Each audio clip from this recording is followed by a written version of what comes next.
उसी समय पांडवों के लाक्षागृह में जलने पर यथार्थ बात को जानते हुए भी भगवान श्री कृष्ण दुर्योधन के प्रयत्न को शिथिल करने के उद्देश्य से कुलोचित कर्म करने के लिए वर्णावत नगर को गए। उनके चले जाने पर शतधन्वा ने सोते हुए सत्राजीत को मारकर वह मणि रत्न ले लिया।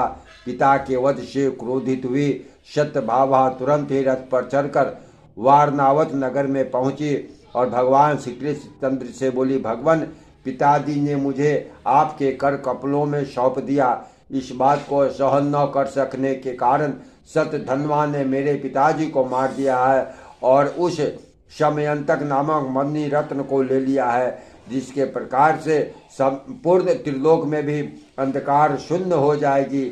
इसमें आप ही की हंसी है, इसलिए सब बातों का विचार करके जैसा उचित समझें करें। शतभावा के ऐसा कहने पर भगवान श्री कृष्ण चंद्र ने मनी मन प्रसन्न होने पर भी उनसे क्रोध से आंखें लाल लाल करके कहा, सत्य अवश्य इसमें मेरी ही हंसी है। उस दुरात्मा के उस कुकर्म को मैं सहन नहीं कर सकता, क्योंकि यदि ऊंचे वृक्ष का उल्लंघन न किया जा सके तो उस पर घोंसला बनाकर रहने वाले पक्षियों को नहीं मार दिया जाता, अर्थात बड़े आदमियों से पार न पाने पर उनके आश्रितों को नहीं दबाना चाहिए। इसलिए अब तुम्हें हमारे सामने उन शोक प्रेरित वाक्यों के कहने की और कोई आवश्यकता नहीं है।